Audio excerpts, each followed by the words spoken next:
Hello friends, हम लोग पढ़ क्या रहे थे? हम लोग पढ़ रहे थे क्लास 12 का फिजिकल केमिस्ट्री का चैप्टर सॉल्यूशन, जिसमें हमने आपको बेसिक कॉन्सेप्ट बताया उस 2 लेक्चर में, जिसमें हमने सॉल्यूशन के बारे में बताया, सॉल्यूट के बारे में बताया, सॉल्वेंट के बारे में बताया और हमने सॉल्यूशन को क्या किया, क्लासीफाई किया। इतना हम लोग पढ़ के आ चुके हैं।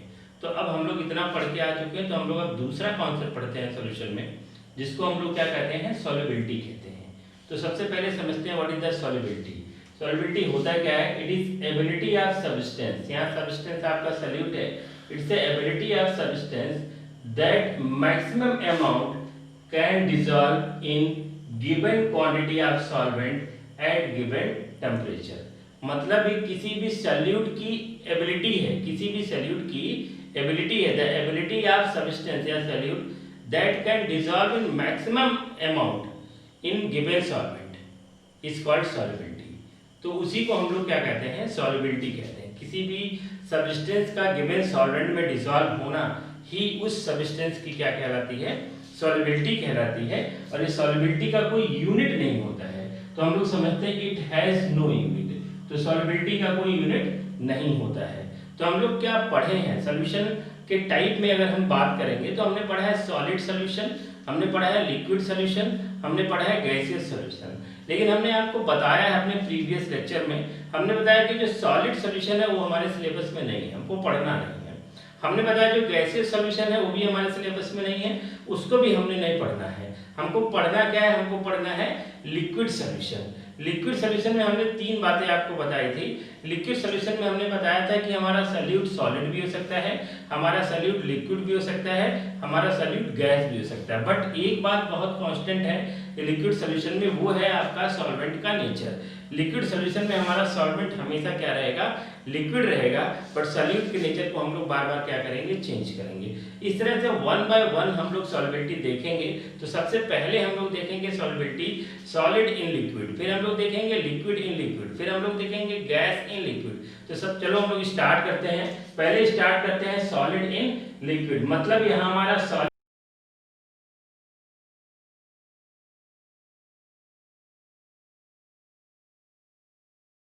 ऐसा ही से क्या रहेगा, आपका लिक्विड रहेगा। तो सॉलिड इन लिक्विड में सॉलिड रहेगा सॉल्यूट और सॉल्वेंट क्या रहेगा, आपका लिक्विड रहेगा। जैसे हम कुछ एग्जांपल लेते हैं, हमने सोडियम क्लोराइड लिया, नमक लिया, नमक को पानी में डाल दिया, आसानी से डिसॉल्व हो जाएगा। तो NaCl डिसॉल्व इन वाटर। तो NaCl का डिसॉल्व होने का अमाउंट ही NaCl की क्या कहलाएगी, सॉल्युबिलिटी कहलाएगी। इसी तरह से हमने नैप्थलीन बॉल लिया और इस नैप्थलीन बॉल को हमने कहाँ डाल दिया, बेंजीन के अंदर डाल दिया। तो नैप्थलीन बॉल को बेंजीन के अंदर डाल दिया और आपका नैप्थलीन बॉल बेंजीन के अंदर क्या हो जाएगा, सॉल्युबल हो जाएगा, डिसॉल्व हो जाएगा। तो नैप्थलीन बॉल का बेंजीन के अंदर सॉल्युबल होना ही नैप्थलीन बॉल की क्या कहलाती है, सॉल्युबिलिटी कहलाती है। तो यहाँ आपको एक बहुत बड़ा क्वेश्चन मार्क बनकर तैयार हो जाता है, क्या हर तरह के सॉलिड को हर तरह के सॉल्वेंट में हम लोग डिसॉल्व कर सकते हैं?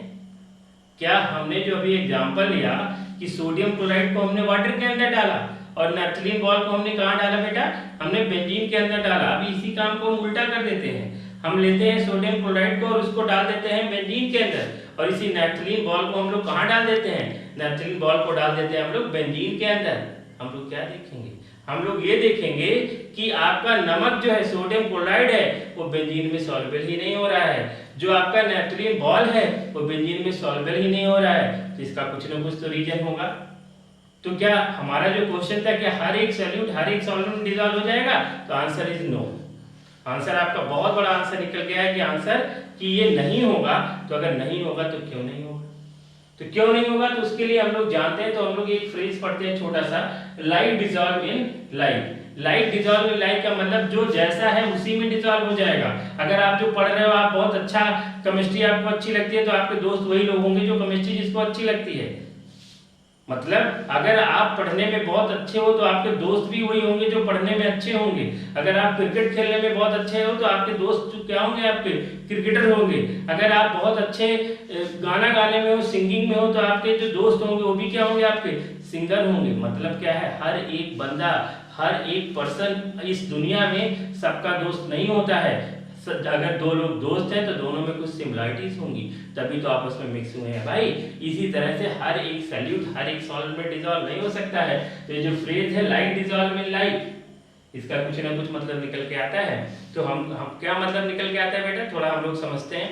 हम देखते हैं सॉल्वेंट के नेचर को ध्यान से देखने की कोशिश करते हैं। हम लोग ने जो सॉल्वेंट लिया है, पहली जगह हमने वाटर लिया है, दूसरी जगह हमने बेंजीन लिया है। तो वाटर और बेंजीन में क्या बेसिक डिफरेंस है? वाटर और बेंजीन में बेसिक डिफरेंस क्या है कि वाटर हमारा एक पोलर सॉल्वेंट है और बेंजीन कैसा सॉल्वेंट है बेटा? नॉन पोलर सॉल्वेंट है। तो मतलब सॉल्वेंट ही अलग अलग है। अगर सॉल्वेंट अलग अलग है तो क्या ये दोनों सॉल्वेंट में वही सॉल्यूट डिसॉल्व हो सकता है जो इन दोनों के नेचर से मैच करता है? समझ रहे हो कि नहीं समझ रहे हो? मतलब अगर हमारा वाटर पोलर सॉल्वेंट है तो वाटर में वही डिसॉल्व होगा जो पोलर होगा। मतलब polar dissolve in polar and non polar dissolve in non polar, that means जो हमने बताया है लाइक डिसॉल्व इन लाइक, एक जैसे लोग एक दूसरे में डिसॉल्व हो जाएंगे।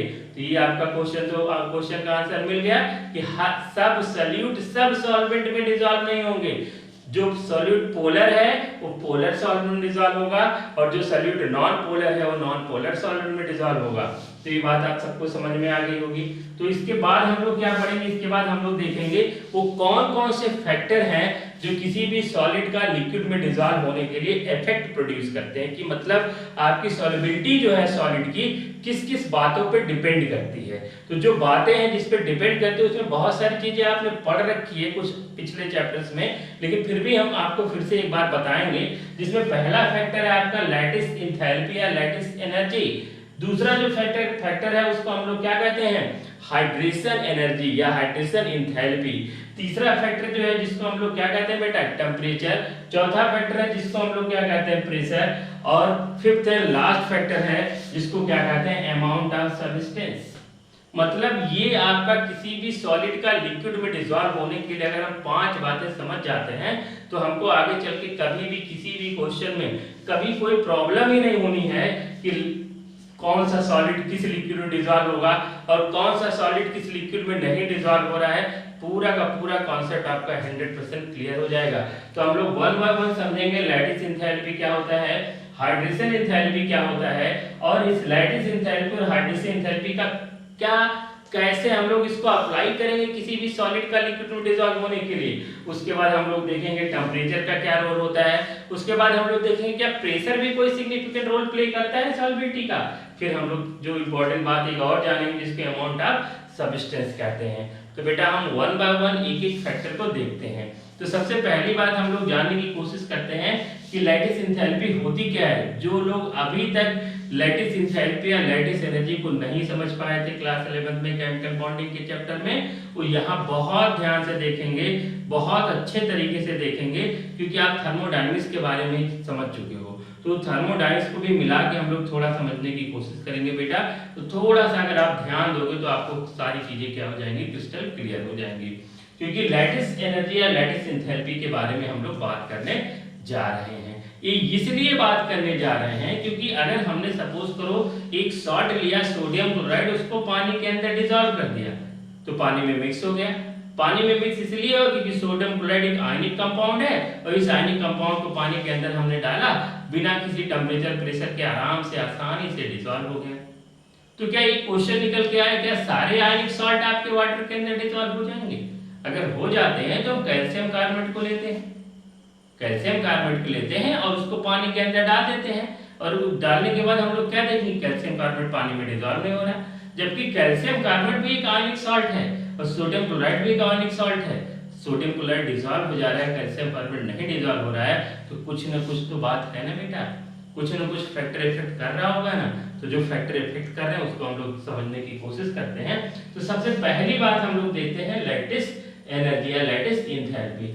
लैटिस एंथैल्पी और लैटिस एनर्जी को आपके बुक में डिफरेंट डिफिनीशन पे समझाया गया है, लेकिन हम सारे डिफिनीशन पढ़ेंगे ताकि हमारा कुछ भी इसमें से छूटे ना, सारी बातें हमको बढ़िया से समझ में आ जाए। तो समझते हैं सबसे पहले लैटिस एंथैल्पी के बारे में। लैटिस एंथैल्पी का पहला डेफिनेशन देखते हैं, the amount of energy require. यहाँ टर्म आ रहा है the amount of energy require. Require का मतलब क्या होता है भाई? एनर्जी हमको चाहिए, एनर्जी देनी पड़ेगी, एनर्जी इनटेक करने की बात कर रही है। The amount of energy required to separate 1 mole of ionic solid, 1 mole of ionic solid को सेपरेट करने के लिए, किसमें सेपरेट करने के लिए, उसकी गैसियस आयनिक स्पीशीज में, उसके कॉन्स्टिट्यूएंट ऑफ आयन को गैसियस फॉर्म में सेपरेट करने के लिए जितनी अमाउंट ऑफ एनर्जी हमको देनी पड़ेगी, वही अमाउंट ऑफ एनर्जी क्या कहलाती है बेटा, लैटिस एनर्जी कहलाती है।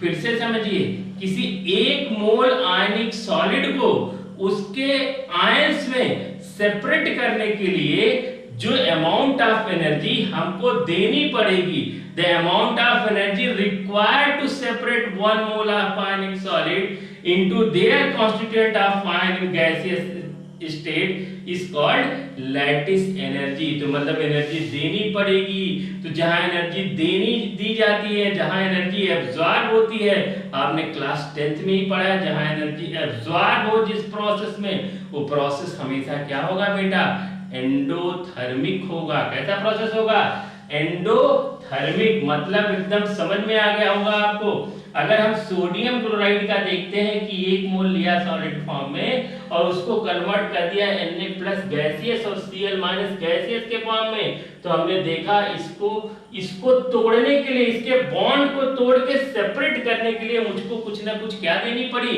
एनर्जी देनी पड़ी। मतलब अगर हम और आप बहुत अच्छे दोस्त हैं तो हमारी दोस्ती को तोड़ने के लिए भी किसी को कुछ ना कुछ देना पड़ेगा, और जब तक कुछ देगा नहीं तब तक वो टूटेगा नहीं। तो कौन कितना एनर्जी देगा, कौन क्या देगा, इसको जानने की बहुत जरूरत है। तो हम लोग क्या समझे बेटा कि 1 mole of ionic solid separate into their constituent of ion, तो 1 मोल ऑफ आयनिक सॉलिड को उसके आयंस में सेपरेट होने के लिए जो अमाउंट ऑफ एनर्जी की रिक्वायरमेंट होगी, जो अमाउंट ऑफ एनर्जी हमको देनी पड़ेगी, उसी एनर्जी को हम लोग क्या कहते हैं, लैटिस एनर्जी कहते हैं। तो इस तरह से ओवरऑल अगर हम इस प्रोसेस का एंथैल्पी चेंज फाइंड आउट करते हैं तो हम लोग देखते हैं कि delta H equal to lattice energy, क्योंकि यही तो एक ही एनर्जी देनी पड़ी है। और जो लैटिस एनर्जी आई है बेटा एंडोथर्मिक में, ये वैल्यू किसमें होगी, पॉजिटिव होगी। तो न्यूमेरिकल सॉल्व करते समय लैटिस एंथैल्पी जहां लगानी पड़ेगी, इस पॉजिटिव नेगेटिव साइन को देखें। अगर हम सॉलिड को तोड़ते हैं तो एनर्जी देनी पड़ेगी। तो लैटिस एंथैल्पी का एक डेफिनेशन समझ में आया। दूसरा डेफिनेशन समझते हैं। दूसरा डेफिनेशन क्या समझते हैं, the amount of energy liberated मतलब निकल के आ रहा है, the amount of energy liberated to formation of 1 mole of ionic crystal, किसी भी 1 मोल आयनिक क्रिस्टल को बनने में किससे बनेगा, उसी के आयन से, उसी के आयन से 1 मोल क्रिस्टल बनने में जो एनर्जी क्या होगी आपकी, रिलीज होगी।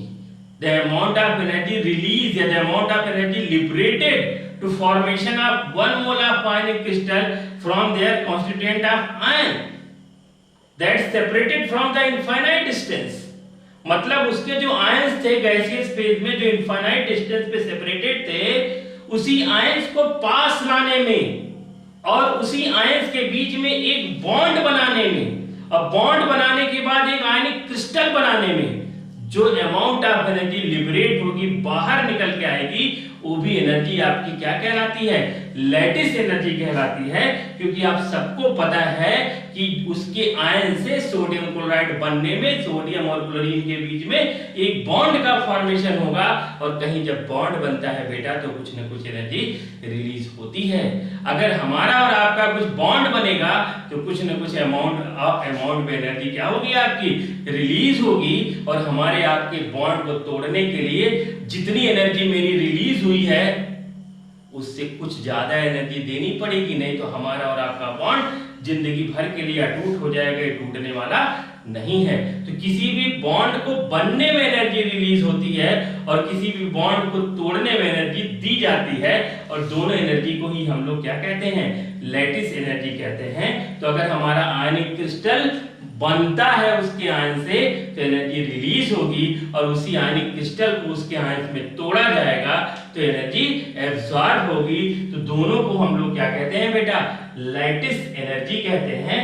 तो इस तरह से अगर एनर्जी लिबरेट हो रही है तो ओवरऑल प्रोसेस का अगर एनर्जी चेंज देखेंगे, डेल्टा एच देखेंगे, तो डेल्टा एच भी यहाँ एक ही एनर्जी है जिसको लैटिस एनर्जी कहते हैं। और अगर एनर्जी रिलीज हो रही है, एग्जिट हो रही है, तो उस एग्जिट को हम लोग क्या कहते हैं, नेगेटिव साइन से इंडिकेट करते हैं।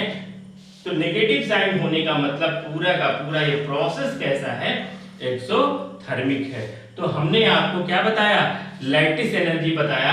अगला हम लोग कॉन्सेप्ट पढ़ेंगे, अगला फैक्टर पढ़ेंगे।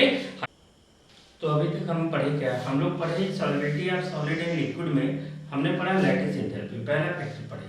दूसरा फैक्टर आपको हम बताने जा रहे हैं जिसको हाइड्रेशन एंथैल्पी, हाइड्रेशन एनर्जी कहते हैं। दोनों को पढ़ के हम और सारे फैक्टर पे अप्लाई करेंगे तो हम लोग और बढ़िया से समझ में आएगा। तो हम लोग जानते हैं क्या होता है हाइड्रेशन एनर्जी या हाइड्रेशन एंथैल्पी। तो हाइड्रेशन एंथैल्पी, हाइड्रेशन एनर्जी क्या होता है, the amount of energy release, term को ध्यान दीजिए, the amount of energy release when 1 mole of ion undergo hydration. Ions की बात कर रहे हैं और रिलीज की बात कर रहे हैं, तो दो बातें निकल के आई। तीसरी बात क्या निकल के आई, हाइड्रेशन, इसको भी समझते हैं। तो हम लोग समझते हैं अमाउंट ऑफ एनर्जी रिलीज। तो कहीं भी जब एनर्जी रिलीज होगी, अगर एनर्जी रिलीज होगी तो अगर उसका एंथैल्पी चेंज देखेंगे तो हमेशा ही क्या होगा, आपका नेगेटिव होगा। और नेगेटिव होगा तो ये प्रोसेस कैसा होगा बेटा, एक्सोथर्मिक। कैसा होगा, एक्सोथर्मिक। तो हम लोग क्या कहते हैं, amount of energy release when 1 mole of ion undergo hydration। Ions का हाइड्रेशन हो रहा है। हाइड्रेशन मतलब क्या होता है, गीला हो जाना, भीग जाना। चाहे तो आपका वाटर सॉल्वेंट है उसमें भीग जाना, चाहे आपका कोई नॉन पोलर सॉल्वेंट है उसमें भीग जाना, बट किसी न किसी आयंस का अपने डिजायर सॉल्वेंट में भीग जाना, डूब जाना ही हाइड्रेशन कहलाता है। तो हम लोग क्या पढ़ रहे हैं कि the amount of energy release, यह एनर्जी क्या हो रही है, रिलीज हो रही है। हाइड्रेशन एनर्जी में एनर्जी रिलीज होती है जब कोई आयन क्या होता है, हाइड्रेशन में जाता है, हाइड्रेटेड होता है। ये टर्म आपने पढ़ रखा है। अगर मैं कहता हूं कि हमको बहुत डिहाइड्रेशन हो रहा है या आपको बहुत डिहाइड्रेशन हो रहा है, तो डिहाइड्रेशन मींस क्या होता है, loss of solvent, loss of water को ही हम लोग डिहाइड्रेशन कहते हैं। तो हाइड्रेशन मींस क्या होता है, gain of water, attraction of water, water का पास आना, वाटर के साथ हमारा कुछ बॉन्ड बनना, कुछ नाता बनना। तो जब वाटर पास आएगा तो आयन हाइड्रेटेड हो जाएगा, और हाइड्रेटेड हो जाएगा तो आपका कुछ अमाउंट ऑफ एनर्जी क्या होगी बेटा, रिलीज होगी है। इससे पहले लैटिस एनर्जी में क्या पढ़ा आपका, दो आयंस को आपस में मिला रहे हैं, दो आयंस आपस में अट्रैक्ट होकर एक बॉन्ड बना रहे हैं, और जब भी बॉन्ड बनता है तो कुछ ना कुछ एनर्जी रिलीज होती है। जब भी अट्रैक्शन होता है हमारा आपका, कुछ भी अट्रैक्शन होगा तो pre attraction release some amount of energy. इसी तरह से हमारा वाटर और आयंस के बीच में अट्रैक्शन है, तभी तो आयंस वाटर के अंदर हाइड्रेशन में जा रहा है, या कोई आयंस आपका नॉन पोलर बेंजीन सॉल्वेंट के अंदर जा रहा है। कोई भी मॉलिक्यूल है, अगर हम किसी नॉन पोलर सॉल्वेंट में डालते हैं तो अगर वो नॉन पोलर सॉल्वेंट के साथ मिल रहा है तो कुछ अमाउंट ऑफ एनर्जी तो रिलीज ही करेगा बेटा। तो the amount of energy release when 1 mole of ion undergo hydration. Ion अगर हाइड्रेशन में जाता है तो जो अमाउंट ऑफ एनर्जी रिलीज होगी, उसी अमाउंट ऑफ एनर्जी को ही उस आयन का हम लोग क्या कहते हैं, हाइड्रेशन एनर्जी कहते हैं। और ये हमेशा क्या होगा, एक्सोथर्मिक होगा। तो इसको हम लोग थोड़ा समझते हैं। आपने क्लास 11 में थर्मोडायनामिक्स में बॉर्न हैवर साइकिल पढ़ी होगी, और अगर नहीं पढ़ी हुई तो एक बार फिर से जाके उसको देखिए। उसको देखिए तो सारी चीजें आपको थोड़ा बहुत रिलेट करके समझ में आएगा। स्टेप 1 में क्या होता है, स्टेप 2 में क्या होता है, स्टेप 3 में क्या होता है, कई सारे स्टेप में उस साइकिल को बहुत अच्छे तरीके से समझाया गया है। तो हम लोग देखते हैं एग्जांपल, हमने लिया सोडियम क्लोराइड, और सोडियम क्लोराइड को हमने पानी के अंदर डाल दिया। जैसे हम पानी के अंदर डालेंगे सोडियम क्लोराइड, लैटिस एनर्जी कहीं से उसको लैटिस एनर्जी मिली, सम अमाउंट ऑफ एनर्जी उसको मिला, जिस एनर्जी की वजह से वो अपने आयंस, अपने रिस्पेक्टेड आयंस में गैसियस स्टेट में क्या हो गया, आपका ब्रेक डाउन हो गया। Na+ गैसियस में गया, Cl- गैसियस में गया, कुछ समय के लिए गया बेटा, लेकिन गया तो गया ना। और जब ये गया आपका Na+ गैसियस स्टेट में, Cl- गैसियस स्टेट में, तुरंत वाटर मॉलिक्यूल Na+ की तरफ अट्रैक्ट होना स्टार्ट हो गए। वाटर मॉलिक्यूल Cl माइनस की तरफ अट्रैक्ट होना स्टार्ट हो गए। तो वाटर मॉलिक्यूल जब Na प्लस की तरफ अट्रैक्ट होंगे तो उस समय जो एनर्जी रिलीज होगी उसको हाइड्रेशन एनर्जी कहेंगे। किसका बेटा? सोडियम आयन का। और इस तरह से जब वाटर मॉलिक्यूल Cl माइनस की तरफ अट्रैक्ट होगा तो उस समय जब हाइड्रेशन होगा उस समय जो एनर्जी रिलीज होगी वो हाइड्रेशन एनर्जी किसकी कहलाएगी? Cl माइनस का। तो एक एक आयंस का हमने हाइड्रेशन एनर्जी कैलकुलेट कर लिया है। इस तरह से जब वाटर मॉलिक्यूल इसके चारों तरफ आ जाएंगे तो आयन हाइड्रेटेड आयन कहलाएगा। जैसे आपने यहाँ देखा कि सोडियम आयन हाइड्रेटेड हुआ है वाटर की वजह से, उसी तरह से Cl माइनस आयन भी हाइड्रेटेड होगा। सेम इसी तरह से वाटर इसके चारों तरफ आ जाएंगे, हाइड्रेटेड कॉम्प्लेक्स बना लेगा और इस पूरे प्रोसेस में कुछ अमाउंट ऑफ एनर्जी क्या होगी? रिलीज होगी। और हमारे जो आयंस गैसेस स्टेट में थे अब वाटर में जाते ही वो आयंस किसमें हो जाएंगे? आपके Na aqueous Cl minus aqueous. तो आपका ये जो वाटर मॉलिक्यूल है में आयंस है एक्वस फॉर्म में चले जाएंगे और ये जो वाटर मॉलिक्यूल में Cl माइनस आयन है एक्वस फॉर्म में चले जाएंगे। तो होपफुली आपको इस पूरे छोटे से साइकिल, छोटे से प्रोसेस का क्या समझ में आया? हाइड्रेशन एनर्जी समझ में आया। छोटे से प्रोसेस का क्या समझ में आया? लैटिस एनर्जी समझ में आया। दोनों बातें रिलेट करके देख लेते हैं। हमने कहा था the amount of energy required to separate 1 mole of ionic crystal from their constituent ion in the gaseous state। मतलब किसी भी आयनिक सॉलिड को उसके आयंस में सेपरेट करने के लिए जो अमाउंट ऑफ एनर्जी देनी पड़ेगी, तो यहाँ लैटिस एंथैल्पी पॉजिटिव है। और हम कहते हैं कि जब आयंस हाइड्रेशन में जाएगा तो जो अमाउंट ऑफ एनर्जी रिलीज होगी उसको हाइड्रेशन एनर्जी कहते हैं। तो एनर्जी रिलीज हो रही है तो यहाँ नेगेटिव है। एक्सोथर्मिक, ये भी आपका नेगेटिव है एक्सोथर्मिक। तो होपफुली आपको समझ में आएगा। अगर ओवरऑल प्रोसेस का सोडियम क्लोराइड को पानी में डालने का पूरा प्रोसेस, डिसॉल्व होने के पूरे प्रोसेस की इंथैल्पी चेंज हम लोग फाइंड करते हैं तो हम लोग कैसे फाइंड करेंगे? तो डेल्टा H इक्वल टू क्या हो जाएगा? Lattice enthalpy plus hydration enthalpy of sodium ion plus hydration enthalpy of Cl minus ion. मतलब इस सोडियम क्लोराइड का आयनिक फॉर्म में टोटल हाइड्रेशन इंथैल्पी को हम ऐड करेंगे तो हम लोग कहेंगे lattice enthalpy of sodium chloride crystal and total hydration enthalpy of Na plus ion and Cl minus ion. आप सबको पता है लैटिस इंथैल्पी यहाँ पॉजिटिव है क्योंकि एनर्जी देनी पड़ रही है और यहाँ हाइड्रेशन इंथैल्पी क्या है? नेगेटिव है क्योंकि एनर्जी रिलीज हो रही है। तो आपको ये बात समझ में आया होगा। तो जब भी हम delta H enthalpy change find करेंगे तो हमको ये बात बहुत बढ़िया से ध्यान में आना चाहिए कि लैटिस एनर्जी यहाँ पॉजिटिव है और हाइड्रेशन इंथैल्पी आपकी क्या है?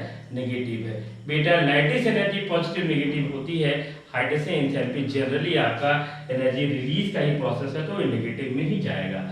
बाकी हम लोग कुछ और बातें देखेंगे। तो इस तरह से हमने आपको लैटिस एनर्जी बताया, इस तरह से हमने आपको हाइड्रेशन इंथैल्पी बताया। तो हम इन दोनों बातों को अपने टॉपिक सॉलिड इन लिक्विड में रिलेट करते हैं क्योंकि हम लोग फैक्टर पढ़ रहे हैं। पहला फैक्टर हमने पढ़ा लैटिस इंथैल्पी, दूसरा फैक्टर हमने पढ़ा हाइड्रेशन इंथैल्पी। तो देखते हैं, पहला ऐसा कोई कंडीशन होता है कि आपका हाइड्रेशन इंथैल्पी सॉल्वेंट की ज्यादा है, जो अमाउंट ऑफ एनर्जी रिलीज हो रही है वो ज्यादा है किससे? किसी भी मॉलिक्यूल के लैटिस इंथैल्पी से। किसी भी आयनिक क्रिस्टल की लैटिस इंथैल्पी से जब हम उसको सॉल्वेंट में डाल रहे हैं, वाटर में डाल रहे हैं, किसी भी आयनिक क्रिस्टल को वाटर में डाल रहे हैं तो जो अमाउंट ऑफ एनर्जी रिलीज हो रही है वो उस मॉलिक्यूल के लैटिस इंथैल्पी से क्या है? बहुत ज्यादा है। तो बहुत ज्यादा है तो होगा क्या? तो हम लोग देखते हैं एग्जांपल में। सपोज करो कि जो अमाउंट ऑफ एनर्जी रिलीज हो रही है 100 किलो जूल पर मोल है और जो लैटिस एनर्जी है वो 20 किलो जूल पर मोल है। तो हमने कहा कि जो हाइड्रेशन एनर्जी है वो लैटिस इंथैल्पी से क्या है? ज्यादा है। तो हम लोग क्या निकालते हैं पूरे सॉल्यूशन का? तो डेल्टा H इक्वल टू क्या हो जाएगा? Lattice enthalpy plus hydration enthalpy. Delta H equal to क्या हो जाएगा सॉल्यूशन का? डेल्टा H ऑफ सॉल्यूशन बेटा equal to lattice energy plus hydration energy. जब भी हम इंथैल्पी चेंज फाइंड करेंगे तो साइन कन्वेंशन का विशेष ध्यान रखेंगे। तो हमको पता है लैटिस इंथैल्पी यहाँ एंडोथर्मिक में है जो कम है, 20 किलो जूल पर मोल है। हाइड्रेशन इंथैल्पी आपका एक्सोथर्मिक में है जो नेगेटिव है, जो ज्यादा है। माइनस में लिखा जाएगा -100 किलो जूल पर मोल। तो ओवरऑल सॉल्यूशन की अगर हम एंथैल्पी फाइंड करेंगे तो -80 किलो जूल पर मोल। मतलब आपने क्या कर रखा है, आपने एक ऐसा आयनिक क्रिस्टल लिया है जिसको जब आपने पानी के अंदर डाला तो क्या हुआ बेटा, पानी के अंदर डालते ही वो पानी गर्म हो गया, some amount of energy release हो गई है, गर्म हो गया, हीट बढ़ा, हीट बढ़ने से क्या हुआ, वो सब्सटेंस वाटर के अंदर बहुत बढ़िया से क्या होने लगा, डिसॉल्व होने लगा, सॉल्वेंट होने लगा।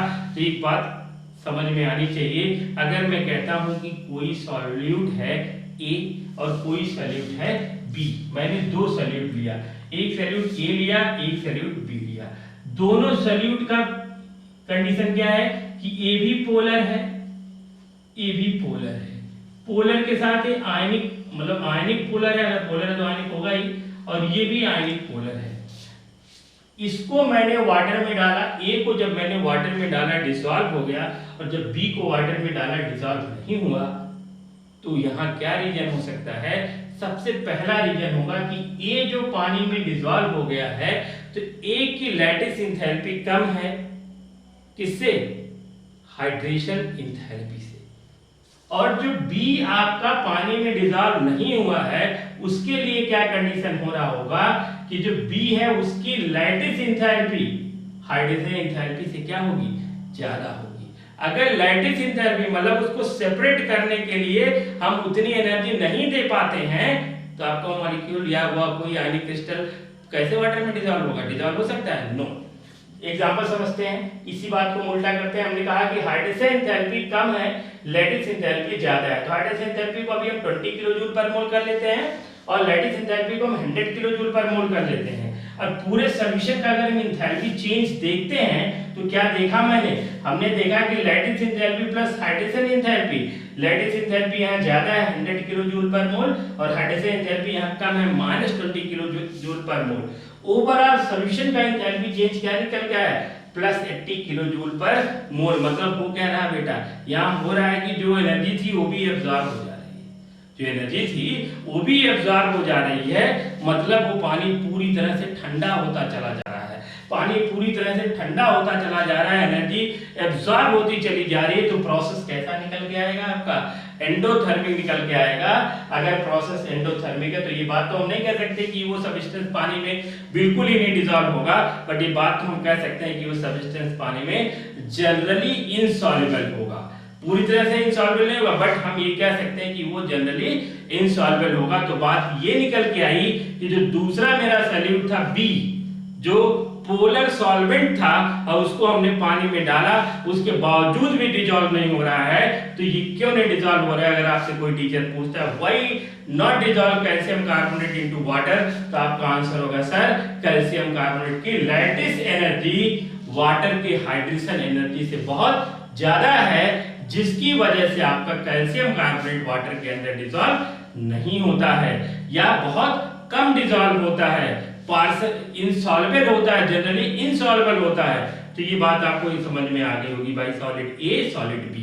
अब उसके बाद हम लोग बात समझते हैं, अगर ऐसा कोई कंडीशन हो जाए कि हाइड्रेशन एंथैल्पी और लैटिस एंथैल्पी दोनों एक दूसरे के इक्वल हो जाए, मतलब अगर मैं कहता हूं कि lattice energy equal to 100 kilo joule per mole और अगर मैं कहता हूं सेम टाइम पे hydration enthalpy is also 100 kilo joule per mole, तो उस तरह से डेल्टा H अगर हम सॉल्यूशन का फाइंड करेंगे बेटा, तो 100 किलो जूल पर मोल प्लस नेगेटिव में 100 किलो जूल पर मोल, तो आपका क्या निकल के आएगा, निकल के आएगा कि delta H solution overall value कितनी हो जाएगी, 0। अगर सॉल्यूशन डेल्टा H सॉल्यूशन की एंथैल्पी चेंज की वैल्यू क्या है, आपका 0 है, तो इस कंडीशन में क्या होने वाला है कि आपका जो सॉल्यूट है जिसको आपने पानी में डाल रखा है वो पार्शियली सॉल्युबल होगा, थोड़ा बहुत सॉल्युबल हो सकता है, हल्का फुल्का, बहुत, वो भी बहुत लंबे समय तक रखोगे तब। तो क्या बातें निकल के आई, अगर हमारे वाटर की हाइड्रेशन एंथैल्पी हमारे आयनिक क्रिस्टल के लैटिस एंथैल्पी से ज्यादा है, तो आयनिक क्रिस्टल बहुत तेजी से आपके वाटर में क्या हो जाएंगे, सॉल्युबल हो जाएंगे। दूसरा कंडीशन, अगर हमारे आयनिक क्रिस्टल की लैटिस एंथैल्पी वाटर के हाइड्रोजन एंथैल्पी से कम है तो हमारा आयनिक क्रिस्टल पानी के अंदर जनरली इनसॉल्युबल होगा, और अगर हमारे आयनिक क्रिस्टल का लैटिस एंथैल्पी वाटर के हाइड्रोजन एंथैल्पी से क्या है, बराबर है, तो हम कहेंगे कि हमारा जो आयनिक क्रिस्टल है वो वाटर में पार्शियली सॉल्युबल होगा। वो कैसा सॉल्युबिलिटी होगी उसकी, पार्शियली सॉल्युबिलिटी होगी। तो हमने आपको दो कंडीशन बताया, दो फैक्टर्स बताए। पहला फैक्टर हमने बताया आपको लैटिस एंथैल्पी का, दूसरा फैक्टर बताया हमने हाइड्रोजन एंथैल्पी का, और इन दोनों फैक्टर्स को आपस में कनेक्ट करके हमने आपको ये बात क्रिस्टल क्लियर कर दिया कि आपका कौन सा आयनिक क्रिस्टल वाटर में डिसॉल्व होगा और कौन सा आयनिक क्रिस्टल है जो वाटर में डिसॉल्व नहीं होगा, और नहीं होगा तो क्या क्यों नहीं होगा, इसके बारे में हमने आपको बताया। अब इसके बाद हम लोगों को क्या समझना है, इसके बाद जो तीसरा फैक्टर हमने थर्ड फैक्टर बताया था, थर्ड फैक्टर हमने बताया था क्या आपका टेम्परेचर। टेम्परेचर कहां टेम्परेचर देने की जरूरत है, कहां टेम्परेचर देने की जरूरत नहीं है। जब हम किसी भी सॉल्यूट को, किसी भी आयनिक सॉल्यूट को वाटर के अंदर डालते हैं तो दो बातें होती हैं, या तो हमारा पूरा प्रोसेस एक्सोथर्मिक है, या तो पूरा प्रोसेस हमारा क्या हो सकता है, एंडोथर्मिक हो सकता है। अगर पूरा प्रोसेस आपका एक्सोथर्मिक है, अगर पूरा प्रोसेस क्या है आपका एक्सोथर्मिक है, एग्जिट हो रहा है कुछ अमाउंट में टेम्परेचर या हीट एग्जिट हो रहा है, तो कुछ अमाउंट में अगर हीट एग्जिट हो रहा है इसका मतलब वहां टेम्परेचर की जरूरत नहीं है, बिल्कुल भी टेम्परेचर की जरूरत नहीं है।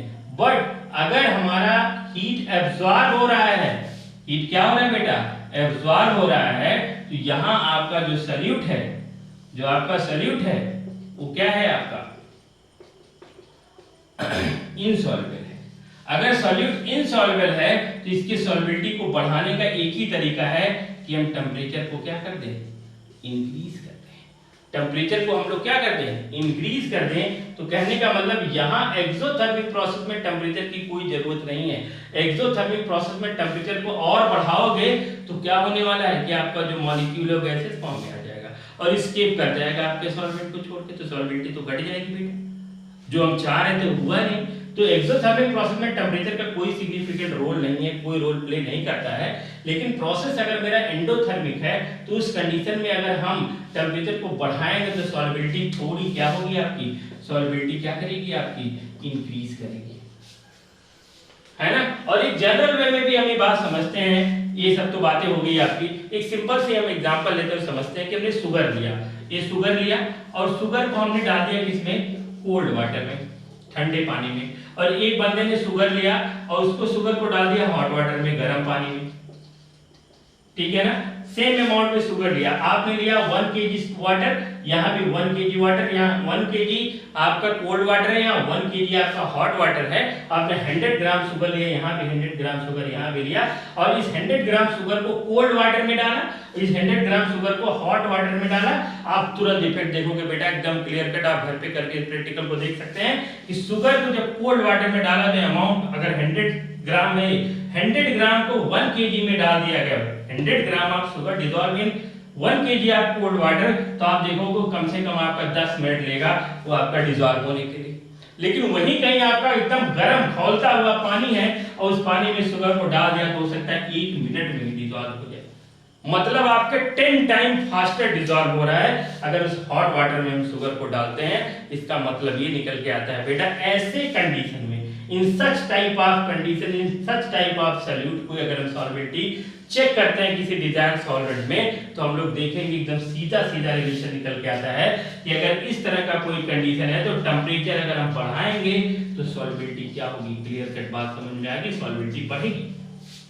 और अगर हम टेम्परेचर को कम करेंगे, यहाँ ठंडा पानी रखेंगे, धीरे धीरे ठंडा करते जाएंगे, तो अगर हम देखेंगे टेम्परेचर को अगर हम डिक्रीज करते हैं, टेम्परेचर को कम करते हैं, तो हम लोग देखेंगे कि हमारी जो सॉल्वेंटी है क्या हो जाएगी, घट जाएगी। तो हमको ये भी कंडीशन देखना है कि अगर प्रोसेस मेरा एक्सोथर्मिक है तो टेम्परेचर का कोई रोल नहीं है, लेकिन प्रोसेस अगर एंडोथर्मिक है तो टेम्परेचर बढ़ाने पे सॉल्वेंटी कुछ एक्सटेंट तक बढ़ेगी।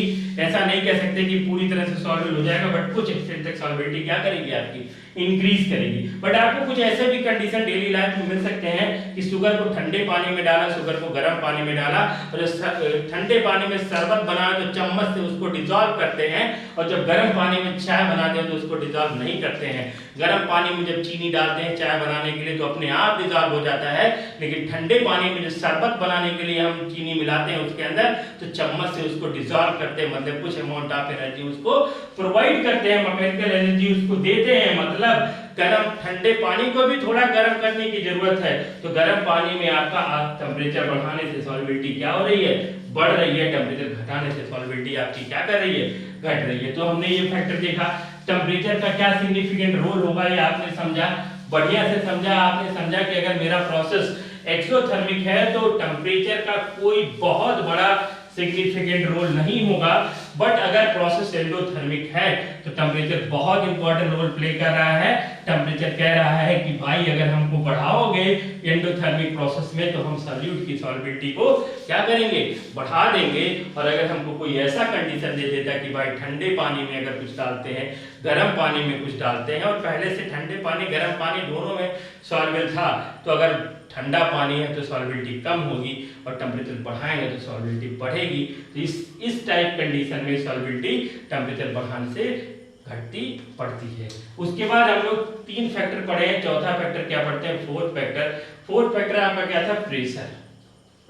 प्रेशर बहुत लोग बहुत बातें इस पे करते हैं, बट हम लोग कोई बात नहीं करेंगे प्रेशर पे, क्योंकि भाई हम सबको पता है, हम लोग पता नहीं कितने दिन से 9th क्लास से पढ़ते आ रहे हैं कि सॉलिड को कंप्रेस नहीं कर सकते, लिक्विड को कंप्रेस नहीं कर सकते। कंप्रेस किसको कर सकते भाई, सॉलिड को कंप्रेस तो कर ही नहीं सकते, लिक्विड तो थोड़ा बहुत फिर भी कंप्रेस होता है, गैस को कंप्रेस कर सकते हैं। तो यहाँ हमने सॉलिड को लिक्विड में डाला है तो प्रेशर कुछ भी घटा बढ़ा ले भाई, pressure not play any role on solubility. तो यहाँ क्लियर कट एक ही लाइन लिखना है, pressure never play any role. Pressure का आपका pressure not play any role on solubility. क्योंकि भाई अगर डेली लाइफ में अगर हम बात करते हैं किसी भी सॉलिड को सॉल्वेंट में डिसॉल्व करने की, तो आप लैब में कर रहे हो, प्रैक्टिकल घर में कर रहे हो, कहीं और क्लास में कर रहे हो, या किसी दोस्त को समझा रहे हो, हर जगह जहां पढ़ा रहे हो वहां भी प्रेशर 1 एटमॉस्फेयर है, जहां पढ़ रहे हो वहां भी प्रेशर 1 एटमॉस्फेयर है, पूरी दुनिया में प्रेशर ऑलमोस्ट 1 एटमॉस्फेयर है। प्रेशर तो कांस्टेंट है, प्रोसेस आइसोबारिक, तो हर एक प्रोसेस आइसोबारिक है, बहुत सोचने की उसमें जरूरत नहीं है। लेकिन अगर हमारा प्रोसेस पूरी तरह से आइसोबारिक है तो प्रेशर कांस्टेंट है। वैसे भी हमको पता है कि सॉलिड को कंप्रेस नहीं कर सकते हैं, और लिक्विड भी बहुत एक्सटेंट तक कंप्रेस नहीं होता है। तो जब कंप्रेस ही नहीं होता, प्रेशर का कोई रोल ही नहीं, तो solubility not play any role, pressure not play any role on solubility. तो हमने चौथा फैक्टर पढ़ा, फोर्थ फैक्टर पढ़ा, जिसको हम लोग क्या कहते हैं, प्रेशर। इस तरह से हमने लैटिस एनर्जी, हाइड्रेशन एनर्जी का रोल, सॉलिड एंड लिक्विड बताया। उसके बाद हमने समझा टेम्परेचर का क्या रोल होता है। उसके बाद हमने समझा प्रेशर का क्या रोल होता है, भाई कोई रोल नहीं होता प्रेशर का। उसके बाद अगला जो लास्ट आपका फैक्टर पढ़ना है, वो लास्ट फैक्टर क्या है आपका, amount of substance. Amount of substance कि भाई ए भी पोलर, सॉल्यूट भी पोलर, बी भी पोलर, सॉल्वेंट भी पोलर। मतलब ए भी पोलर है, बी भी पोलर है। ए आपका सॉल्यूट है, बी आपका सॉल्वेंट है। ए को आपने बी में मिला दिया, दोनों आपस में डिसॉल्व हो गए। अब हम एक काम करते हैं, हमने सपोज करो सॉल्वेंट को लिया वाटर, और हमने ले लिया 1 kg वाटर, और इसको कांस्टेंट कर देते हैं, फिक्स कर देते हैं।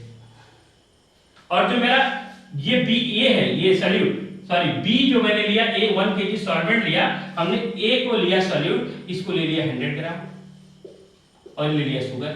सबसे क्लासिकल एग्जांपल है शुगर, या ले लो सॉल्ट, सॉल्ट ले लो, नमक। सॉल्ट में भी क्या लिया आपने, सोडियम क्लोराइड। आराम से घर पे मिल जाएगा, घर पे आराम से प्रैक्टिकल कर सकते हो, परफॉर्म कर सकते हो, देख सकते हो, सॉल्युबिलिटी को चेक कर सकते हो, क्या अमाउंट ऑफ सब्सटेंस बढ़ाने से, सॉल्यूट के अमाउंट के बढ़ाने से सॉल्युबिलिटी में कोई चेंज आता है क्या। 100 ग्राम सॉल्ट को अगर नमक के अंदर, वाटर के अंदर डाला, 100 ग्राम सोडियम क्लोराइड को वाटर के अंदर डाला, वो डिसॉल्व हो जाएगा।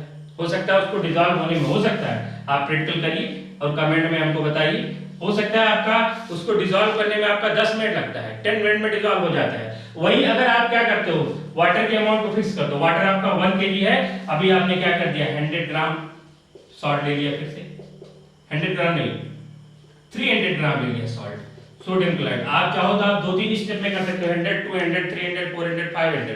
आपने क्या किया, 100 ग्राम पहले लिया, 10 मिनट लगा। अब आप क्या करो, 300 ग्राम सॉल्ट को लेते हो, 1 kg वाटर में डालते हो और 1 kg वाटर में डिसॉल्व तो हो जाए, क्योंकि ये भी पोलर वो भी पोलर, हो सकता है डिसॉल्व होने में आपका 30 मिनट लग जाए। थोड़ा बहुत कम थोड़ा बहुत ज्यादा हो सकता है, लेकिन समय कुछ ना कुछ ज्यादा जरूर लगेगा, है ना। अब देखिए और क्या होता है। अब हमने क्या किया भाई, और समझते हैं बेटा। हमने क्या किया, अमाउंट ऑफ सॉल्ट को बढ़ा देते हैं, थोड़ा और ले लेते हैं। हमने ले लिया 400 ग्राम, 400 ग्राम ले लिया, 400 ग्राम लिया, और वाटर हमारा 1 kg वाटर है, और 1 kg वाटर में हमने इसको 400 ग्राम सॉल्ट को डाला। 400 ग्राम सॉल्ट को वाटर में डालने के बाद हमने देखा कि हमको सॉल्वेंट होने में लगभग 2 घंटे लग जा रहे हैं, 2 आवर्स लग जा रहे हैं। 2 घंटा हो गया कि हमारा ये जो सॉल्ट है वाटर में डिसॉल्व एकदम थिक जेली जैसा बनता चला जा रहा है। थोड़ा और ले लेते हैं, थोड़ा और क्या, हमने 500 ग्राम, आधा किलो ले लिया, और हमने वाटर को 1 kg रखा, 1 kg वाटर रखा। 1 kg वाटर में हमने इसको डिसॉल्व किया, हमने देखा इसको तो 6-8 घंटे लग गए या 10 घंटे लग गए डिसॉल्व होने में, समय ज्यादा लग रहा है। इसका मतलब क्लियर कट है कि अगर सॉल्वेंट के अमाउंट को हम फिक्स रखते हैं बेटा, और सॉल्यूट के अमाउंट को बढ़ाते रहते हैं, तो सॉल्वेंट के अमाउंट को बढ़ाने पे सॉल्वेंटी धीरे धीरे कम होती जाएगी। मतलब अमाउंट ऑफ सब्सटेंस, जो सॉल्यूट का अमाउंट है, वो 100% आपका कोई ना कोई रोल प्ले कर रहा है, if the amount of substance, if the amount of solute increase, then solubility decrease। सीधा रिलेशन निकल के आया कि अगर सब्सटेंस के अमाउंट को हम लोग बढ़ाते हैं तो सॉल्युबिलिटी क्या होगा, इनवर्सली प्रोपोर्शनल होगा। इनवर्सली प्रोपोर्शनल ये होगा कि अगर अमाउंट ऑफ सब्सटेंस बढ़ेगा तो सॉल्युबिलिटी घटेगी। और क्या इसके बाद 500 ग्राम के बाद भी हम इसमें डिसॉल्व कर सकते हैं। 500 ग्राम हमने अब ऐसा एक अलग सॉल्यूशन बन गया, गाढ़ा सा सॉल्यूशन बन गया, जेली जैसा सॉल्यूशन बन गया, जिसको जमीन पे रखोगे वो फ्लो ही नहीं करेगा, बिल्कुल फ्लो नहीं करेगा। फ्लो करेगा बहुत धीरे धीरे फ्लो करेगा, फ्लो करने की एबिलिटी लॉस करते जा रहा है। फ्लो करने की एबिलिटी जो लॉस करेगा वो लिक्विड और गैस का है, वो तो सॉलिड जैसा बिहेव करने लगा बेटा है। तो अगर हम क्या करते हैं, 501 ग्राम लेते हैं, 501 ग्राम सॉल्ट को लेते हैं और 1 kg वाटर में डिसॉल्व करते हैं, क्या अब डिसॉल्व होगा? आप 20 दिन रखिए, 1 महीना रखिए, डिसॉल्व नहीं होगा, नॉट सॉल्वेबल, सॉल्वेबल नहीं हो रहा। 1 ग्राम रोल प्ले कर रहा है। जैसे आपका 1 मिनट पर डे अगर अपनी स्टडी में बढ़ाते हो तो पूरे साल में 365 मिनट बढ़ाते हो तो आपकी स्टडी क्या कर जाएगी, बहुत सुपर हो जाएगी। 1 मिनट बढ़ाने की बात करो, 365 मिनट बढ़ेगा पर डे, बढ़ा देखिए एक साल में बहुत अच्छा चेंज आएगा।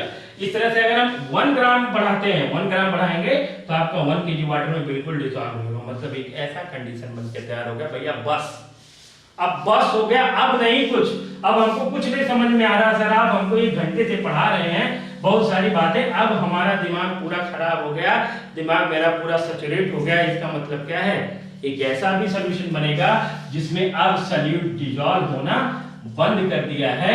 उस सॉल्यूशन को हम लोग क्या कहते हैं बेटा, सैचुरेटेड सॉल्यूशन कहते हैं। That solution is called saturated solution. तो what is the saturated solution? The solution in which no more solute dissolve। Define कर देते हैं, the solution in which no more solute dissolve। मतलब मैंने जो 500 ग्राम नमक को पानी में डाल के 10 घंटे तक रखा और एक गाढ़ा थिक जेली जैसा सॉल्यूशन बनकर तैयार हुआ, उसमें 1 ग्राम और डाल दिया तो डिसॉल्व होना, 1 ग्राम जो डाला वो डिसॉल्व होना क्या हो जाएगा, बंद हो जाएगा। मतलब वही जो सॉल्यूशन था 500 ग्राम इन 1 kg ऑफ वाटर का, वो एक स्टैंडर्ड सॉल्यूशन था, वो सैचुरेटेड सॉल्यूशन था, और उस सॉल्यूशन में अब आपका कोई भी सॉल्यूट डिसॉल्व नहीं होगा। और ऐसे सॉल्यूशन को हम लोग क्या कहते हैं, सैचुरेटेड सॉल्यूशन कहते हैं। तो हमने पूरा आपको एक्सप्लेन कर दिया कि कोई भी सॉलिड लिक्विड में कैसे डिसॉल्व होगा, सॉल्युबिलिटी क्या होगी, वो कौन कौन से फैक्टर हैं जो इफेक्ट प्रोड्यूस करते हैं, like lattice enthalpy, hydration enthalpy, temperature का रोल देखा आपने, प्रेशर का रोल देखा जो कुछ होता ही नहीं है, उसके बाद अमाउंट ऑफ सब्सटेंस देखा, और स्टार्टिंग में हमने सबसे अच्छी बात बताई थी लाइट डिसॉल्व में लाइट, पोलर पोलर में, नॉन पोलर नॉन पोलर में। तो आप सबको समझ में आया होगा। आगे जो हम कॉन्सेप्ट पढ़ेंगे वो कॉन्सेप्ट पढ़ेंगे लिक्विड डिसॉल्व में लिक्विड, वो कौन कौन से फैक्टर हैं, हमारा सॉल्यूट भी लिक्विड होगा, सॉल्वेंट भी लिक्विड होगा। तो तब तक के लिए आप लोग इसको रिवाइज करिए, इसको पढ़ते रहिए। Thank you very much.